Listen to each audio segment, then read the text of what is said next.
اللهم صل على سيدنا محمد النبي الأمي الهاشمي وعلى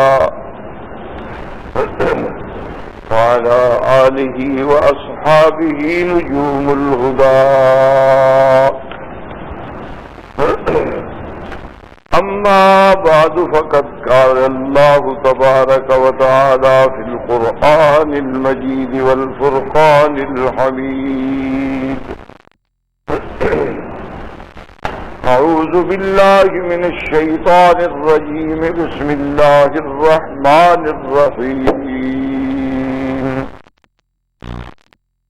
وما كان لمؤمن ولا مؤمنة إذا قضى الله ورسوله أمرا أن يكون لهم الخيرة من أمرهم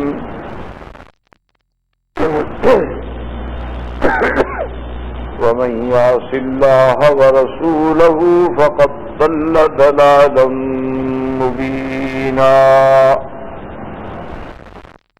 وإذ تقول للذي أنعم الله عليه وأنعمت عليه أمسك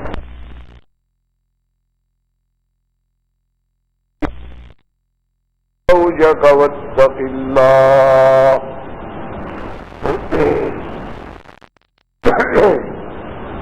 أمسك عليك زوجك واتق الله وتخفي في نفسك ما الله مبديه وتخشى الناس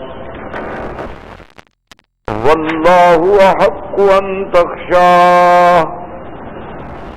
فلما قضى زيد منها وطرا زوجناكها لكي لا يكون على المؤمنين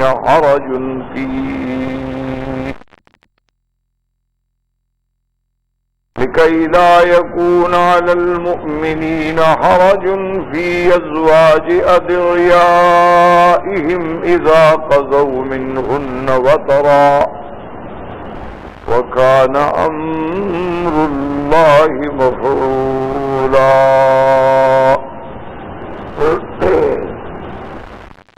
قال النبي صلى الله عليه وسلم حبب إلي من الدنيا بثلاث: الطيب والمرأة الصالحة وقرة عيني في الصلاة،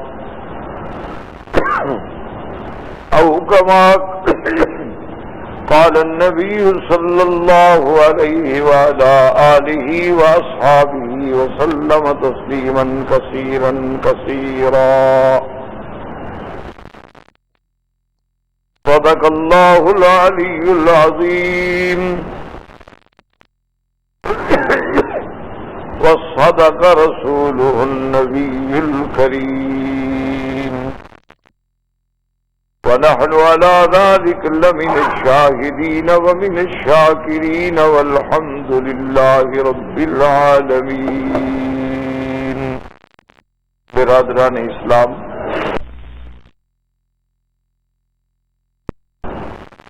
واجب الاحترام بزرگوں، دوستوں، بھائیوں، عزیز نوجوانوں،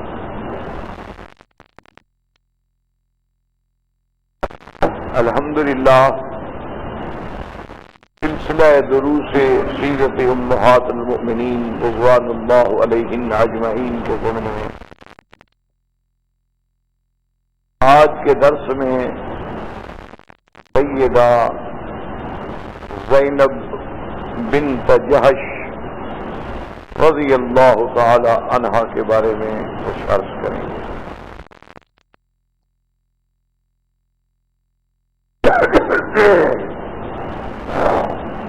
حضور صلی اللہ علیہ وسلم کی تمام ازواج مطہرات جو ہیں وہ شان والی بیویاں ہیں. سب سے بڑی بات تو یہ ہے کہ اتنی نسبت ہی کافی ہے کہ وہ کون ہیں؟ اہل بیت رسول اللہ، ازواج رسول اللہ. تو جس کو اتنی بڑی نسبت مل جائے، آج دیکھیں نا کہ مدینے کی عظمت کیوں ہے، حضور سے نسبت ہو گئی. جبل احد کو ہم باقی پہاڑوں سے زیادہ کیوں اہمیت دیتے ہیں کہ حضور نے فرما دیا کہ میں اس کو محبوب رکھتا ہوں نسبت. تو اس سے بڑی نسبت کیا ہوگی کہ ازواج رسول تو ایک ہر لحاظ سے یعنی شرعاً عقلاً عقل کا تقاضا بھی یہ ہے کہ جب ان کو اتنی بات کی نسبت ہو گئی کہ ازواج رسول اللہ، اس لیے اللہ نے قرآن میں فرمایا کہ یا نساء النبی لستن کاحد من النساء، تم کوئی عام عورتوں کی طرح تو نہیں ہو، تم تو نساء رسول ہو، نساء نبی ہو، اور تم تو وہ خوش نصیب بیویاں ہو کہ تمہارے گھر میں اللہ کا قرآن آتا ہے، وحی آتی. وَاذْكُرْنَ مَا يُتْلَى فِي بُيُوتِكُنَّ مِنْ آيَاتِ اللَّهِ. تو اس لیے میں نے عرض کیا تھا کہ پہلی بات تو یہ دماغ میں رکھیں کہ حضور کی ساری بیویاں شان والی، اور پھر جو اللہ کا ایک فیصلہ ہے کہ الطیبات للطیبین، کہ پاکیزہ عورتیں پاکیزہ مردوں کے لیے، پاکیزہ مرد جو ہیں وہ پاکیزہ بھی عورتوں کے لیے. تو اب حضور سے بڑا پاکیزہ کون ہو سکتا ہے؟ حضور سے بڑی طیب ذات کس کی ہو سکتی ہے؟ حضور صلی اللہ علیہ وسلم کی شان عصمت کا کون مقابلہ کر سکتا ہے؟ تو جن بیویوں کو اللہ نے حضور کے لیے چن لیا ہو تو ان کے طیبات ہونے میں کیا شبہ ہو سکتا ہے؟ تو ایک تو یہ مجموعی بات ہے، لیکن پھر اللہ نے حضور کی بیویوں میں بھی تفاوت ہے، فضیلت ہے. جیسے تمام پیغمبر شان والے، تمام نبی شان والے، تمام رسول شان والے، لیکن اللہ خود قرآن میں کہتے ہیں کہ تلک الرسل فضلنا بعضهم علی بعض، کہ ہم نے رسولوں کو بھی فضیلت دی ہے ایک دوسرے سے، کہ منہم من کلم اللہ، بعض رسول ایسے ہیں جن سے ہم نے کلام کیا بغیر کسی واسطے، اور بعض وہ ہیں جن کے ہم نے درجات بلند کیے، اور بعض وہ ہیں جن کو ہم نے اللہ تبارک و تعالی نے جبریل بھیج کے جن کی تائید کی. تو اب رسولوں میں بھی فرق ہے.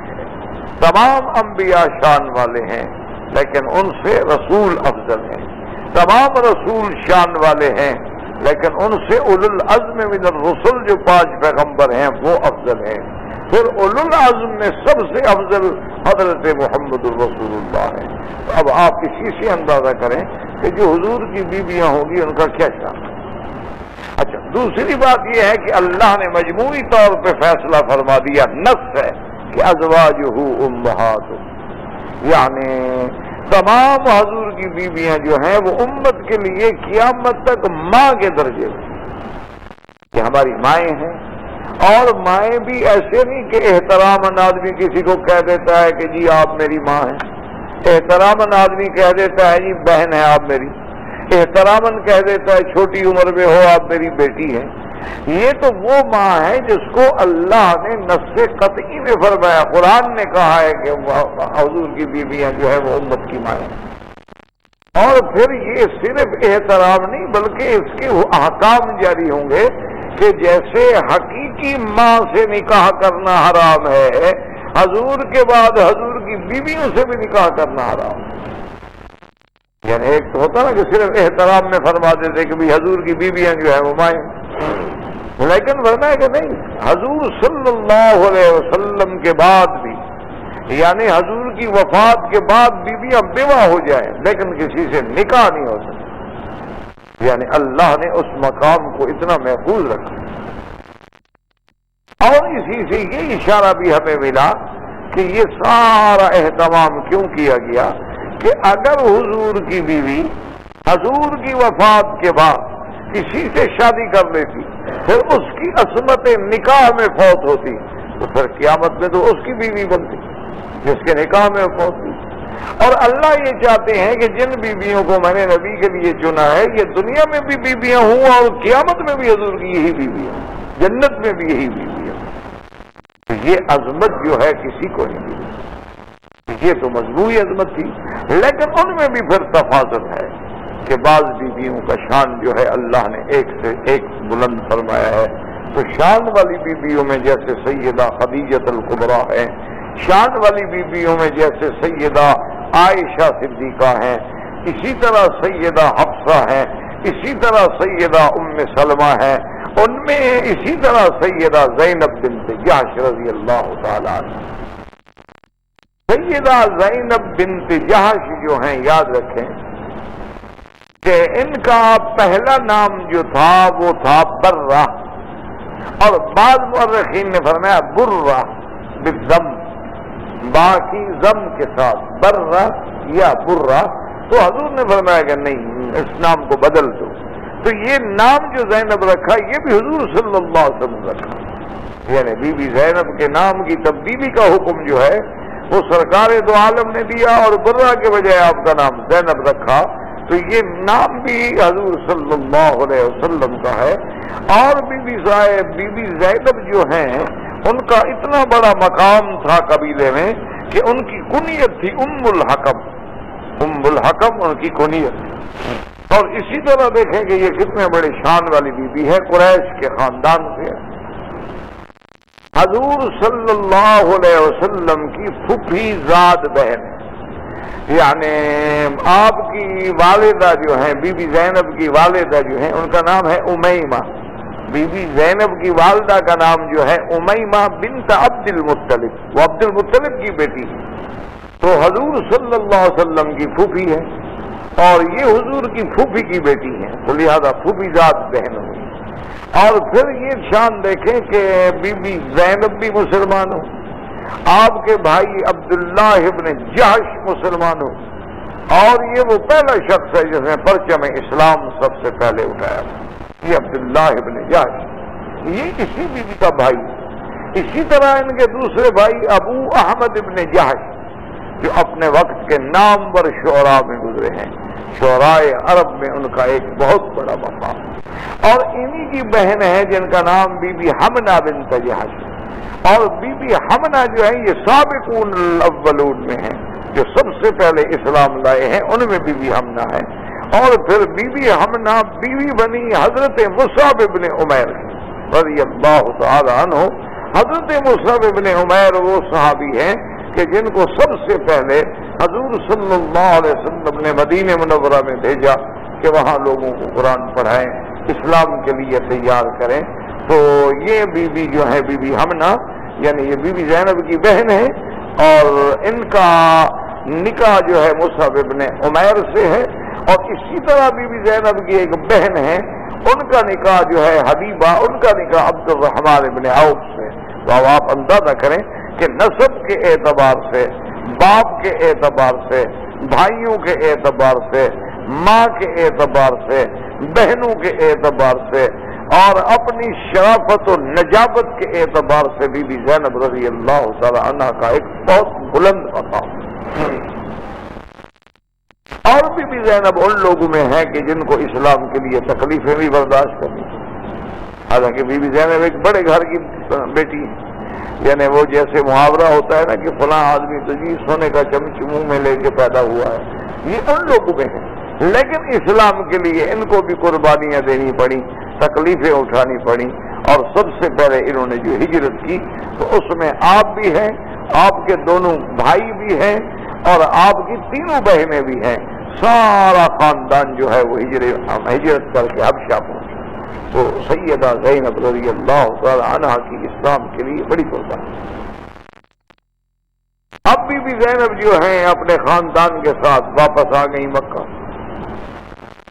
اصل میں ہجرت حبشہ جو ہے یہ دو تین دفعہ بھی ہوئی، یعنی بعض صحابہ نے ہجرت کی ایک دفعہ، بعض صحابہ نے ہجرت کی 2 دفعہ. وجہ یہ تھی کہ جب چلے گئے وہاں پہنچ گئے تو معلوم یہ ہوا کہ قریش ٹھیک ہو گئے، قریش کا رویہ جو ہے مسلمانوں کے ساتھ درست ہو گیا ہے. تو اس لیے پھر بعض صحابہ ہجرت کر کے واپس آ گئے مکہ. تو جب قریش ٹھیک ہو گئے تو مکہ کیوں چھوڑے، ہم اللہ کا گھر کیوں یہاں آئے. تو قریش اسی طرح اپنے ظلم و ستم میں قائم تھے، تو انہوں نے پھر ہجرت کی. تو بعض لوگوں نے پھر 2 بار ہجرت حبشہ کر کے پھر ہجرت کی مدینہ منورہ. تو بی بی صاحبہ نے اپنے خاندان کے ساتھ پہلے حبشہ ہجرت کی، اور حبشہ ہجرت کرنے کے بعد واپس مکہ آئے، اور پھر پورے خاندان کے ساتھ مدینے کی ہجرت کی، اور آپ کے والد نے اور آپ کے بھائی نے بنی غنم کا ان کا قبیلہ جو شاخ تھی قریش کی، اس کے سارے لوگوں کو جمع کیا اور سب کو لے کے مدینہ ہجرت کر گئے۔ تو والد کہتے ہیں کہ ان کی ہجرت کرنے سے مکہ مکرمہ کا پورا ایک علاقہ جو تھا وہ خالی ہو گیا، کہ بنو جہش کا سارا خاندان ہی چلا گیا، سارا خاندان نے مکہ چھوڑ دیا۔ اچھا، اور خدا کی قدرت ایسی ہوئی کہ ابو سفیان کو موقع مل گیا تو اس نے بنو جہش کے تمام گھروں پہ قبضہ کر دیا، کیونکہ وہ تو گھر چھوڑ گئے تھے، خالی کر گئے تھے۔ تو ابو سفیان چونکہ سردار تھا مکے کا، اس نے سارے بنو جہش کے خاندان کے گھروں پہ قبضہ کر لیا، اور بی بی صاحبہ جو ہیں اور ان کا خاندان، ان کے بھائی، یہ تمام کے تمام مدینہ منورہ پہنچے۔ اور عاصم ابن ثابت صحابی ہے میرے محبوب کے رضی اللہ تعالی عنہ، انہوں نے مدینہ منورہ میں آپ کی مہمان نوازی کی اور سارے خاندان کو ٹھہرایا، اور پھر حضور نے اللہ کی شان ایک ان کو بھائی بھی بنایا آپ، جیسے آقا رسول اللہ صلی اللہ علیہ وسلم بین المہاجرین والانصار۔ تو اللہ کی شان ہے کہ جب وہ مقام اخوت آیا تو حضور پاک نے انہی کو پھر عاصم بن ثابت کا بھائی بنایا۔ تو یہ اتنے بڑے شان والا گھرانہ تھا، سرکار دو عالم صلی اللہ علیہ وسلم سے قرابت، خاندان قریش، اور پھر آپ کی نجابت، تقوی، زہد اور ورع میں آپ سردار تھے۔ یعنی آپ کا مقام اتنا بلند تھا کہ بیویاں حضور کی کہتی ہیں کہ بی بی زینب تقوی میں اور زہد میں اور ورع میں تمام بیویوں کی گویا کے سردار تھیں، اتنی آپ کو تقوی اور اللہ کا خوف اور ظاہری اور باطنی پاکیزگی کا تعلق۔ اب اللہ کی شان یہ ہے کہ حضور کے بیٹے بنے ہوئے تھے حضرت زید بن حارثہ۔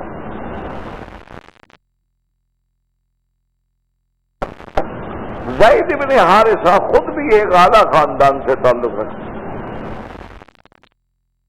لیکن خدا کی شان یہ ہے کہ ان کو چند ڈاکوؤں کے گروہ نے پکڑ لیا تھا بچپن میں، اور غلام بنا کے مکے میں بیچ دیا۔ ہمارا وہ غلام ہے، اور حضرت زید بن حارثہ کو خریدا کس نے؟ بی بی خدیجہ نے۔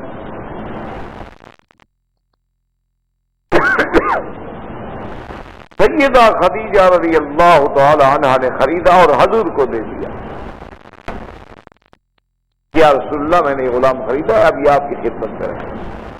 حضور کے پاس آئے تو حضور کو حضرت زید بن حارثہ اتنے پسند آئے، آپ نے ان کو آزاد کر دیا غلامی سے، اور فرمایا غلامی سے تم آزاد ہو لیکن میں تمہیں متبنہ اپنا بیٹا بناتا ہوں۔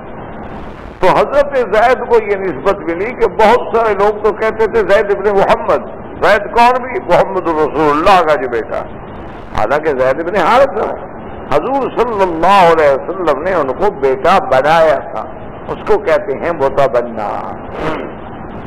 لیکن یہاں ایک مسئلہ یاد رکھیں کہ ایک سلبی بیٹا ہو، حقیقی بیٹا ہو، حقیقی بیٹے کے احکام الگ ہوتے ہیں، اور کسی کو آدمی گود لے لیتا ہے، پالتا ہے، گھر میں رکھتا ہے، بیٹا بنا لیتا ہے، اس کے احکام الگ ہوتے ہیں۔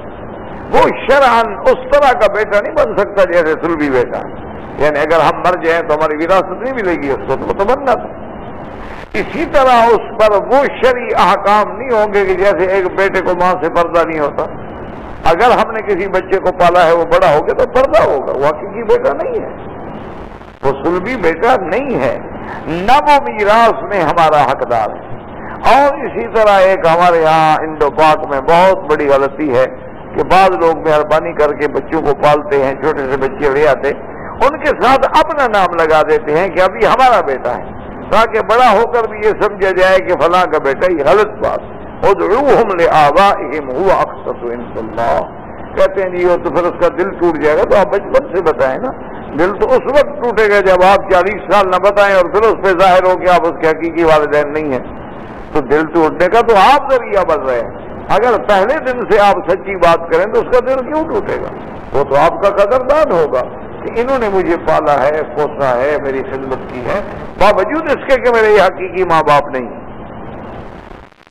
تو اسی طرح حضرت زید بن حارثہ جو ہیں یہ حضور کے بیٹے ہو. اچھا, ایک دفعہ عجیب امتحان ہوا کہ ان کے والد جو تھے نا جی ڈھونڈتے ڈھونڈتے ڈھونڈتے مکہ پہنچے. مکہ میں جب آئے تو ان کو پتا لگا کہ میرا بیٹا حضرت زید تو یہاں ہے. تو حضرت زید کو ملے, بڑے خوش ہوئے. اب بیٹے کو, باپ کو اتنا عرصے کے بعد بیٹا مل جائے.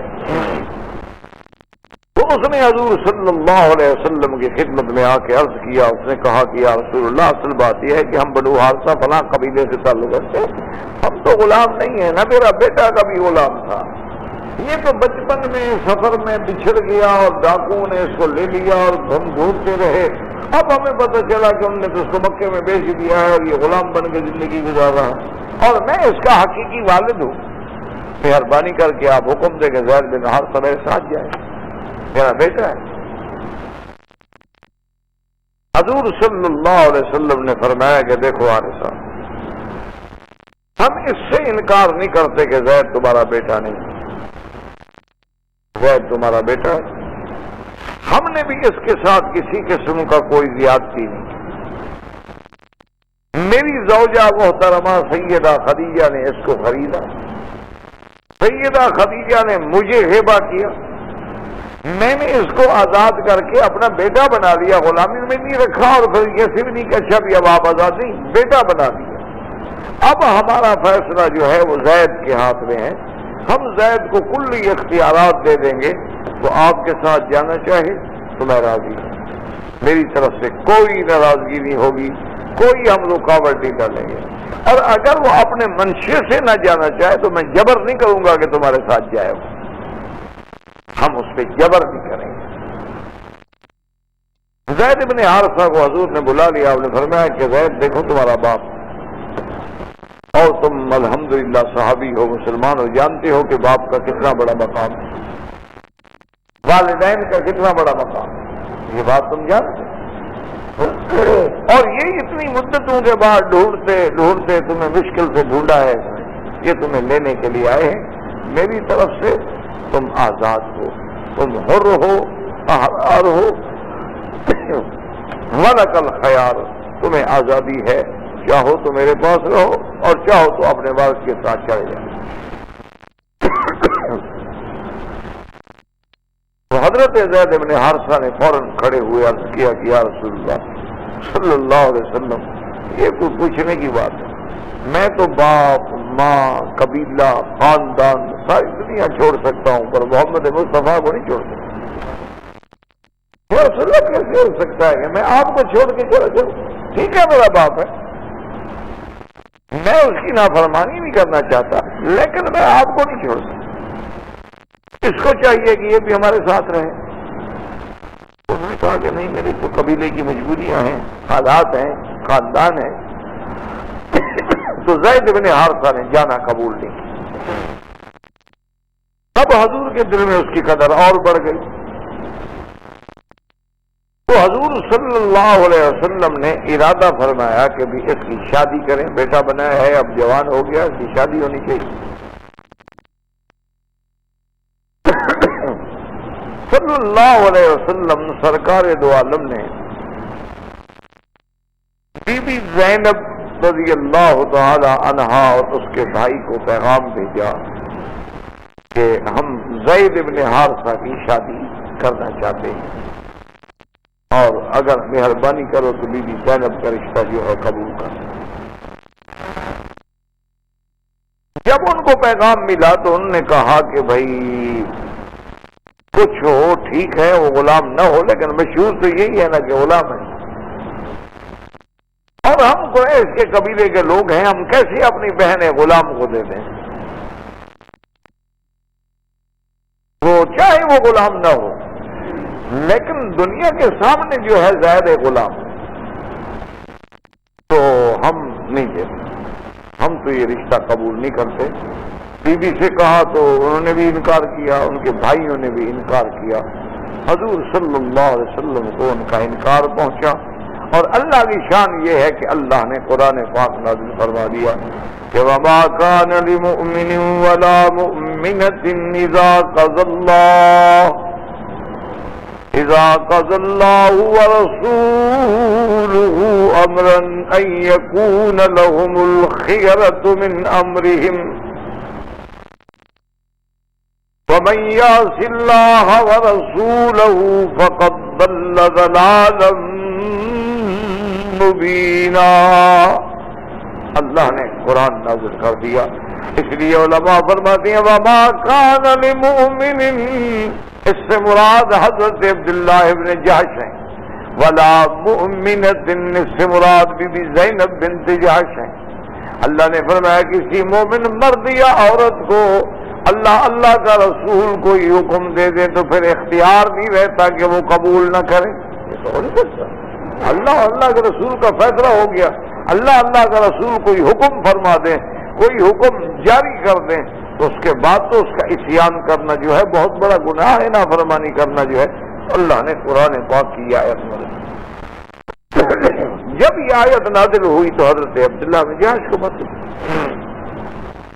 بی بی زینب کو پتہ چلا کہ اللہ نے تو قرآن اتار دیا، ہم نے تو بڑی زیادتی کی کہ حضور کا پیغام ہم نے انکار کر دیا۔ تو عبداللہ ابن جحش خود چل کے انہوں نے کہا کہ یا رسول اللہ کہ بہرحال ہم سے جو غلطی ہونی تھی وہ ہو گئی، لیکن اب ہم اس رشتے کو قبول کریں۔ تو حضرت زید بن حارثہ سے بی بی زینب کا نکاح ہوا، اور نکاح بھی حضور کے طلب کرنے سے، حضور کے منشے سے ہوا۔ اللہ کو بھی یہی منظور تھا، اسی میں حکمت تھی، نکاح ہو گیا، لیکن خدا کی شان یہ ہے کہ دونوں میں نباہ نہ ہو سکے، یہ اللہ کی شان۔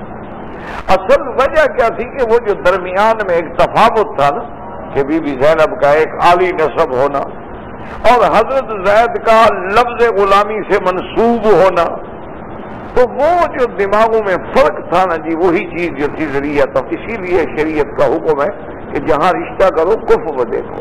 تو کفر کا معنی ایک تو یہ ہوتا ہے کہ دونوں مسلمان ہوں، ایک کفر کا معنی یہ ہوتا ہے کہ یہ بھی دیکھو کہ کیا یہ برابر کے لوگ ہیں۔ اگر ان میں نسب اور حسب میں برابری نہ ہو تو عام طور پہ وہ رشتے آگے جا کے چلتے نہیں۔ مثلا بی بی عالی النسب ہے یا خاوند عالی النسب ہے اور بی بی ایک عام گھرانے کی، تو وہ اس کے ذہن میں رہتا ہے کہ یہ میرے برابر کی عورت نہیں۔ ہاں، یا تو پھر اتنا آدمی پر اسلام ایمان غالب ہو کہ اس کی قوت نفسانی جو ہے وہ مٹ جائے، اس کے اندر وہ ساری چیز، لیکن انسان ہے وہ تو رہتی ہے بات۔ تو اب جناب بی بی زینب اور حضرت زید کی اکثر ناچاکی ہوتی، اکثر ناراضگی ہوتی، بی بی زینب ناراض ہو جاتی، بعض الفاظ بھی بڑے سخت فرما دیتی، حضرت زید آگے حضور کو شکایت کرتے، یا رسول اللہ آپ کے حکم سے شادی تو ہو گئی لیکن میرا تو نبھانا بڑا مشکل ہے۔ ہر وقت مجھے تانا دیا جاتا ہے کہ میں غلام ہوں اور میں غریب ہوں اور میں حقیر ہوں اور میں لوگوں کے دروازوں پہ پلنے والا ہوں، تو یا رسول اللہ میں کب تک برداشت؟ تو بہرحال میں طلاق دینا چاہتا ہوں۔ حضور نے فرمایا اتق اللہ، تم طلاق نہ دو، اللہ سے ڈرو۔ پہلے تمہارے رشتے کی وجہ سے مجھ پہ ناراض ہیں کہ حضور نے کیوں اپنے متبنہ سے ہمارا رشتہ کر رہے، میرے رشتے دار ہیں، خوبیزاد بہن ہیں۔ اب تم طلاق دو گے تو ایک اور مسئلہ پیدا ہو جائے گا کہ دیکھو جی حضور نے پہلے رشتہ کرا دیا، اب اس نے یہ صلہ دیا کہ طلاق دے دی۔ اس وجہ سے حضور اس کو نصیحت فرماتے، اور بعض مفسرین نے یہ بھی لکھا ہے کہ اللہ پاک نے حضور کو اس بات کا مطلع بھی کر دیا کہ یہ طلاق ہوگی، اور بی بی زینب جو ہے اس کو آپ کے نکاح میں ہم لائیں گے۔ یہ بات تھی جو حضور کسی کو نہیں کہتے تھے، جس کی وجہ سے اللہ پاک نے ایک کریمانہ عتاب بھی فرمایا کہ اللہ کے نبی آپ چھپاتے ہیں ایک بات۔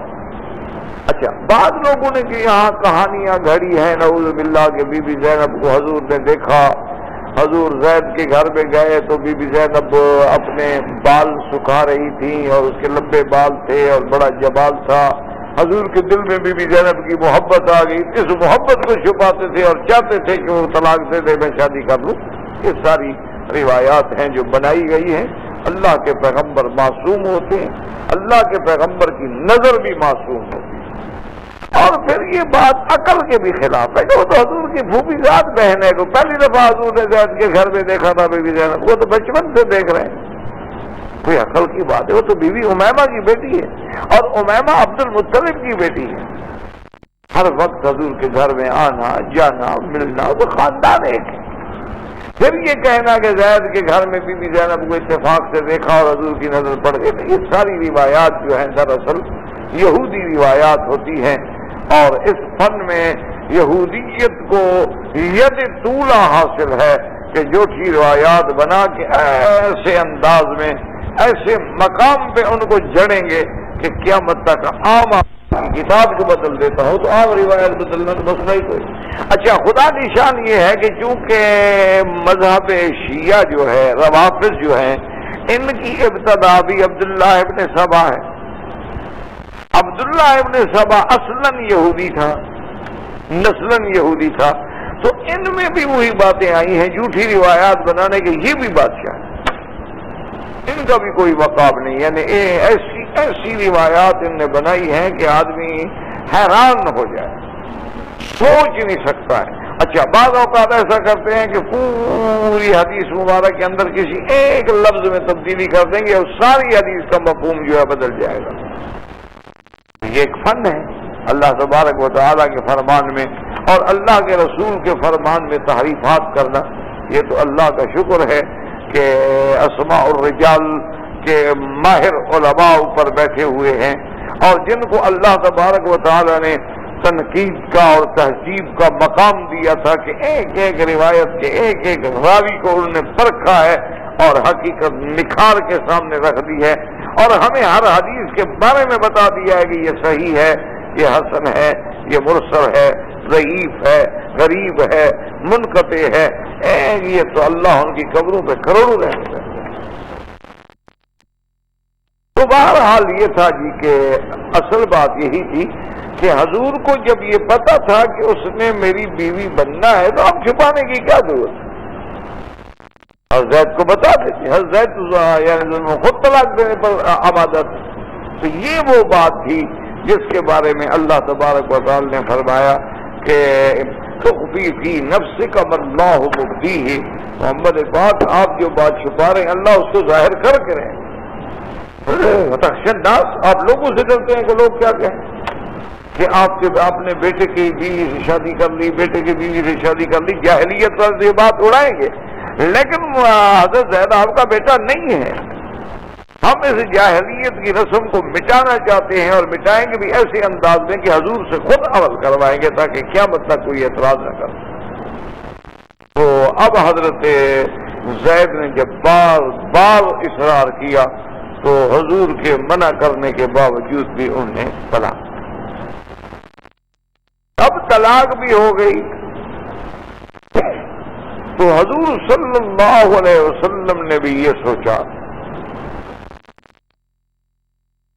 کہ اب اس کا ازالہ یہ ہو سکتا ہے کہ میں خود پیغام دوں شادی کا. اور منشا خداوندی بھی یہی تھا, تکوینی طور پر بھی یہ فیصلہ.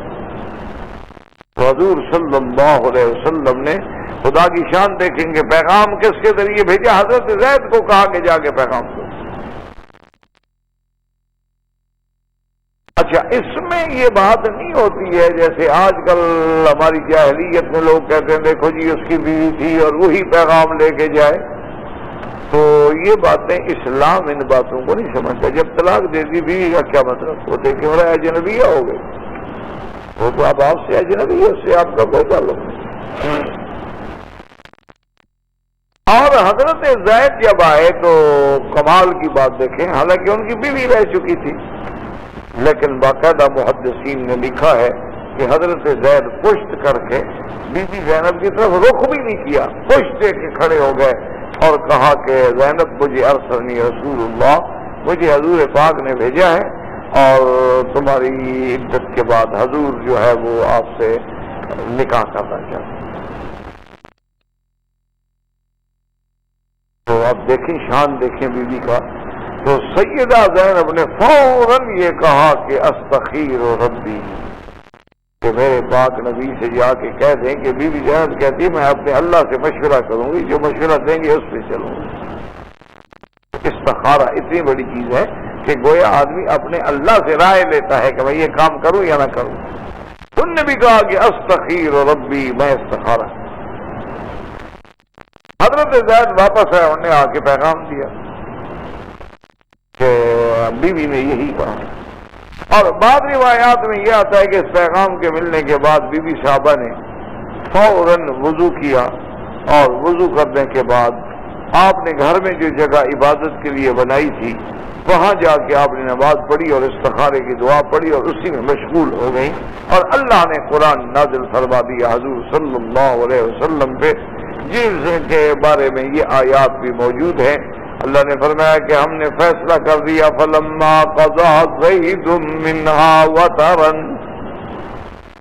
فلما قضى زید منها وطرا زوجناكها لكي لا يكون على المؤمنين حرج، لكي لا يكون على المؤمنين حرج في أزواج أدعيائهم إذا قضوا منهن وطرا۔ اللہ نے فرمایا ہم نے فیصلہ کر دیا کہ جب زید اپنی حاجت پوری کرنے کے بعد طلاق دیں گے تو محمد مصطفیٰ ہم نے آپ کا نکاح بھی زینب سے کیا۔ اس لیے مفسرین لکھتے ہیں کہ حضور صلی اللہ علیہ وسلم اس آیت کے اترنے کے بعد فوراً تشریف لائے تو بی بی زینب فرماتی ہیں کہ میں آٹا گوندھ رہی تھی اور کبھی حضور ہمارے گھر میں اس وقت میں اور بغیر اذن کے داخل نہیں ہوئے تھے، میں حیران ہو گئی کہ حضور کیسے آ رہے ہیں، لیکن جب حضور اندر آئے اور مجھے بشارت دی، مجھے آ کے بتلایا کہ زینب گھبرانے کی بات نہیں ہے، ان اللہ زوجنی، اللہ نے میرا تیرے ساتھ نکاح کر دیا ہے۔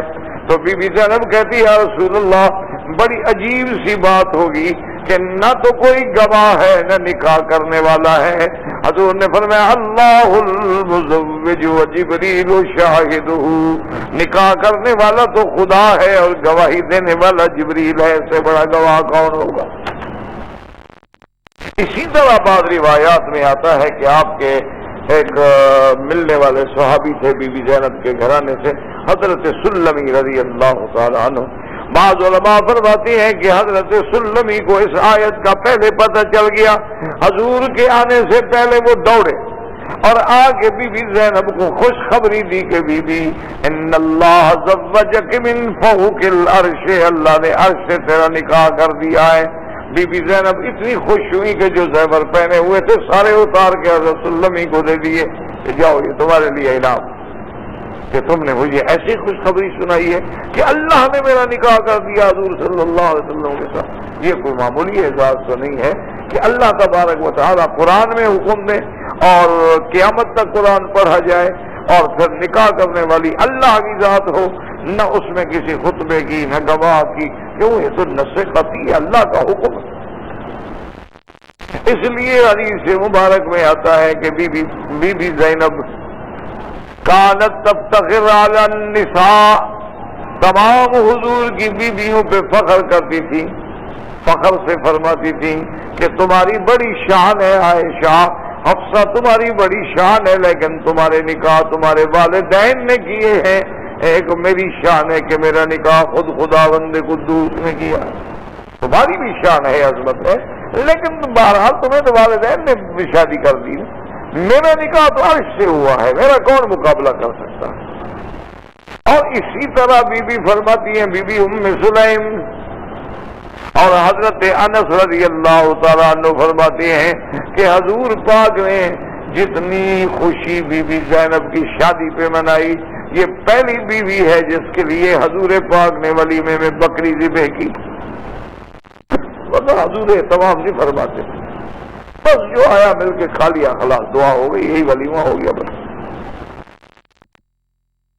لیکن آپ نے بکری ذبح کی اور تب صحابہ کو بلایا تو حضرت انس رضی اللہ تعالیٰ عنہ فرماتے ہیں کہ تقریباً میں حیران ہو گیا کہ 600-700 صحابہ سے زیادہ لوگ آئے لیکن وہ گوشت ختم ہی نہیں ہوتا، بکری کا گوشت چل رہا۔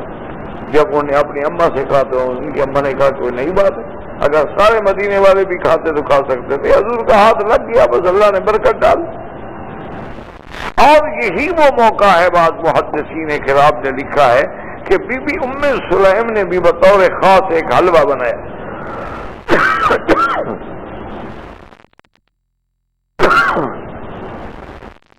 عربی میں اس کو حیث کہتے ہیں، حیث تین کے ساتھ۔ اس میں کھجور کا مالیدہ ہوتا ہے اور پنیر ہوتا ہے، پنیر جس کو آپ جبنہ کہتے ہیں یا چیز کہتے ہیں جس کو آپ، تو شاد ہوتی ہے، تھوڑا بہت آٹا سا ہوتا ہے، اس کو ملا کے وہ حلوہ بناتے ہیں۔ تو بی بی صاحبہ نے بی بی ام سلیم نے ایک کشت میں وہ حلوہ حضرت انس کے ذریعے بھیجا۔ حضرت انس جو ہے یہ خادم ہے حضور صلی اللہ علیہ وسلم، اور ساتھ یہ بھی کہا کہ حضور سے کہہ دینا کہ یا رسول اللہ یہ قلیل سا ہدیہ ہے، تھوڑی سی چیز ہے لیکن آپ قبول فرما لیں۔ تو حضور صلی اللہ علیہ وسلم نے قبول فرمایا اور آپ نے فرمایا کہ انس دیکھو کتنے اصحاب صفا بیٹھے، جس سے بیٹھے سب کو بلا لو۔ تو اس لیے بعض محدثین فرماتے ہیں کہ حضور نے اپنا ولیمہ بکری ذبح کی یا یہ حلوہ کھلایا، تو بعض محدثین نے جمع کیا ہے کہ آپ نے بکری بھی ذبح فرمائی اور یہ حلوہ جو تھا ام سلیم نے بھیجا تھا، حضرت انس کی والدہ نے بھیجا رضی اللہ تعالی عنہا و ارضاہا۔ اب بعض علماء مفسرین فرماتے ہیں کہ صحابہ نے دونوں چیزیں تناول فرمائی، یعنی گوشت کھا لیا اس کے بعد میٹھا بھی کھا لیا، اور بعض کہتے ہیں کہ نہیں کچھ تو گوشت کھا کے چلے گئے۔ اب جب حلوہ آیا تو حضور نے پھر صحابہ کو بلا لیا، تو کچھ صحابہ نے آ کے پھر یہ کھایا۔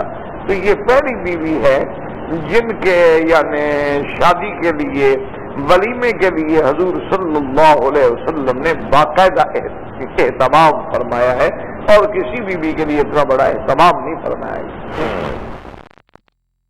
اور اسی طرح یہ شان والی بیوی ہے، یہ واقعہ بھی بی بی زینب کے نکاح پہ ہوا ہے کہ حضور صلی اللہ علیہ وسلم کے گھر میں جو صحابہ آئے دعوت پہ، اکثر تو چلے گئے لیکن کچھ صحابہ حضور کے گھر میں بیٹھ گئے، کیونکہ حضور صلی اللہ علیہ وسلم صحابہ سے بڑی محبت فرماتے تھے، کان اقلہم تکلفاً، کوئی تکلف تو فرماتے ہیں، لیکن صحابہ کو یہ، حضور کو یہ بات ذرا گراں گزری کہ بھی سب چلے گئے، اللہ کے بندے یہ بیٹھے ہوئے ہیں۔ تو اب حضور صلی اللہ علیہ وسلم چونکہ کثیر الحیات ہے، آپ کو یہ بات بھی گوارا نہیں تھی کہ میں کہوں کہ میرے گھر سے جاؤ بھائی کیوں بیٹھے ہو۔ تو اس کا حل حضور نے یہ سوچا کہ حضور اٹھ کے چلے گئے، حضور صلی اللہ علیہ وسلم چلے گئے۔ تو حضور نے فرمایا اب یہ لوگ خود سمجھ جائیں گے کہ جب گھر والا آدمی اپنا گھر چھوڑ کے جا رہا ہے تو اب ہم کیوں بیٹھے رہے ہیں۔ اچھا صحابہ بھی عجیب شان تھی، انہوں نے کہا کہ چلو کوئی بات نہیں حضور آ جائیں گے، بیٹھے۔ اب حضور صلی اللہ علیہ وسلم کچھ دیر گزار کے واپس آئے، دیکھا تو بیٹھے ہوئے۔ حضور صلی اللہ علیہ وسلم بیٹھ گئے، تھوڑی سی دیر بات کی، پھر حضور اٹھ کے چلے گئے، پھر بی بی عائشہ کے گھر تشریف لے گئے۔ اس کے بعد تشریف لائے تو وہ پھر بیٹھے ہوئے۔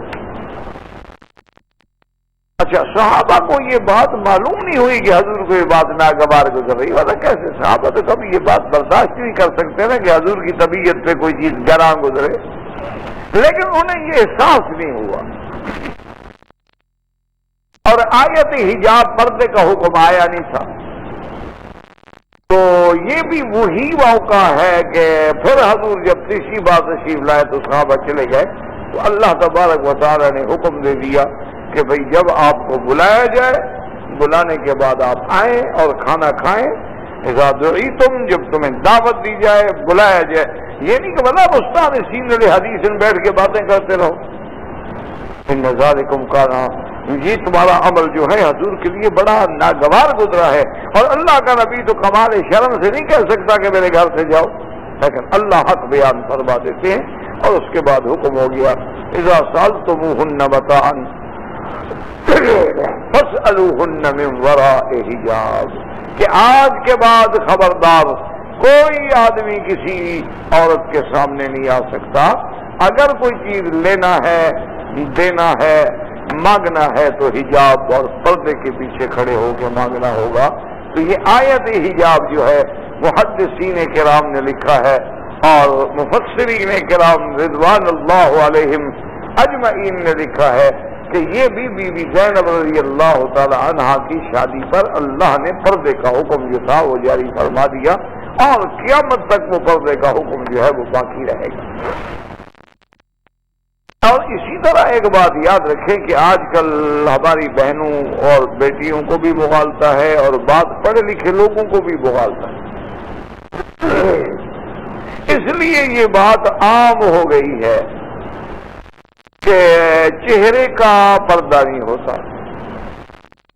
یہ بات عام ہو گئی ہے کہ عورت اپنے دونوں ہاتھ بھی کھول سکتی ہے، پاؤں بھی کھول سکتی ہے اور چہرہ بھی کھول سکتی ہے.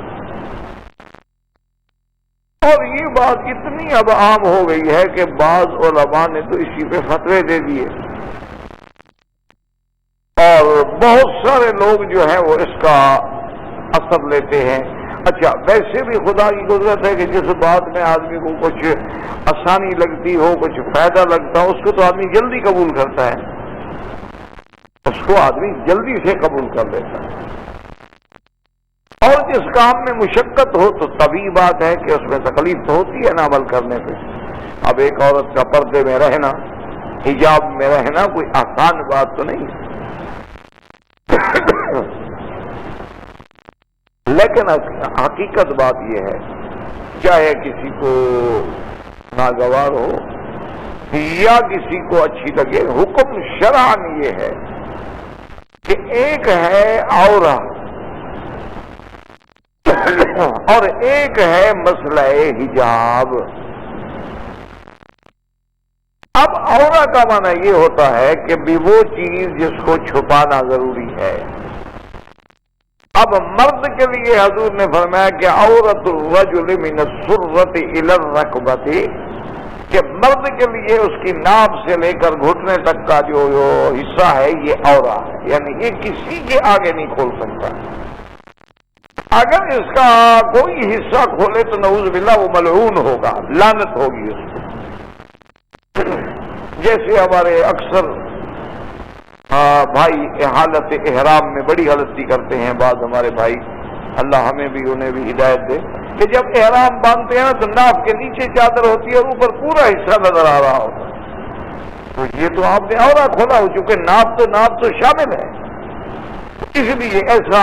اچھا، اب عورت کے لیے کیا حکم ہے کہ من الراس الی الرجل الی القدمین، سر سے لے کر پاؤں تک عورت کا تو سارا بدن ہی عورت، اسی لیے تو عورت کہی جاتی ہے کہ وہ سر سے لے کر پاؤں تک اپنا پورا بدن جو ہے کسی کے سامنے، اجنبی کے سامنے نہیں لا سکتی. اب مسئلہ چہرے کا اور ہاتھوں کا کیا تھا کہ حالت احرام میں چہرہ کھلا رکھ سکتی، حالت نماز میں اپنا چہرہ کھلا رکھ سکتی، کہ اگر وہ نماز پڑھ رہی ہے تو اب ضروری نہیں ہے کہ وہ حجاب ڈال کے نماز پڑھے، یا ہاتھوں پہ لازماً دستانے چڑھا کے نماز پڑھے، یا پاؤں پہ لازماً جراب چڑھا کے نماز پڑھے. نہیں، اگر پاؤں ننگے ہیں، ہاتھ ننگے ہیں، چہرہ ننگا ہے تو اس کی نماز ٹھیک ہوگی. اتنا حصہ حالت نماز میں یا حالت احرام میں. احرام میں حکم ہے کہ مرد کے سر پہ کپڑا نہ ہو، عورت کے چہرے پہ کپڑا نہ لگے. تو احرام تو تب ہوگا نا کہ پہلے کپڑا ہوگا تو اب ہٹائیں گے نا. اگر پہلے سے نہ ہو تو پھر احرام میں ہٹانے کا کیا مقصد ہوا کہ حالت احرام میں عورت کے چہرے پہ پردہ نہ ہو. اس کا معنی پہلے، اگر پہلے سے ہی نہ ہو تو پھر احرام میں اس حکم دینے کا کیا مطلب ہوا. حکم کا مقصد ہی صاف سمجھ آ رہا ہے کہ پہلے تو نہیں کھول سکتی، لیکن حالت احرام میں کھول سکتی ہے، نماز میں کھول سکتی ہے. کیونکہ نماز ایک ایسی عبادت ہے، عمرہ ایک ایسی عبادت ہے، حج ایک ایسی عبادت ہے کہ جتنا ہی بندہ گناہ گار ہو لیکن احتیاط ضرور کرتا ہے کہ کسی اجنبی عورت کے چہرے پہ نظر نہ ڈالے، تو اس لیے وہاں اجازت ملی۔ لیکن اس میں بھی بی بی عائشہ فرماتی ہے کنا اذا هذین الرجال صدلنا علی وجوہنا، کہ جب مرد قریب آ جاتے تھے تو ہم کپڑا گرا لیتے تھے، اور جب مرد دور ہو جاتے تھے تو ہم چہرے سے پردہ ہٹا دیتے تھے حالت احرام میں۔ اسی لیے بعض علماء نے پھر اس کا ایک حل نکالا، انہوں نے کہا کہ عورت اس انداز میں چہرے پہ کپڑا ڈالے حالت احرام میں کہ اگر غیر مرد نہیں ہے تو اٹھا لے، خیمے میں بیٹھی ہے، گاڑی میں بیٹھی ہے، کوئی بندہ سامنے نہیں ہے، ہٹا لے کپڑا۔ اور اگر کوئی بندے قریب آ رہے ہیں اور وہ اجنبی ہیں تو لازم ایسے کپڑا ڈال لے کہ چہرے کو بھی نہ لگے لیکن پردہ قائم رہے۔ تو اس لیے یہ آیت حجاب جو ہے حکم ہو گیا کہ کچھ مانگنا ہے، کچھ دینا ہے، اور اسی پر پھر عمل ہوا کہ جب بھی صحابہ کو کسی مسئلے کی ضرورت پڑی، بی بی عائشہ سے پوچھنا ہے، بی بی حفصہ سے پوچھنا ہے، بی بی زینب سے پوچھنا ہے، بی بی ام سلمہ سے پوچھنا ہے، تو من وراء حجاب باقاعدہ پردے کے پیچھے آ کے کھڑے ہوتے اور آ کے عرض کرتے کہ اما جان فلاں مسئلہ کیسے ہے، فلاں مسئلہ کیسے ہے۔ چونکہ حضور صلی اللہ علیہ وسلم کی زندگی کے تو دو حصے تھے، ایک داخلی حصہ تھا جو گھر کے اندر تھا اور ایک خارجی حصہ تھا۔ تو اب داخلی حصے کی جو حصہ ہے وہ تو بس سوا ازواج مطہرات کے کوئی بتا ہی نہیں سکتا، وہ تو بتانے والے صرف وہ ہوں گے جو حضور صلی اللہ علیہ وسلم کی بیوی، اور کون بتائے گا؟ اب حضور مثلا رات کو تہجد کے لیے اٹھتے ہیں، کون بتائے گا؟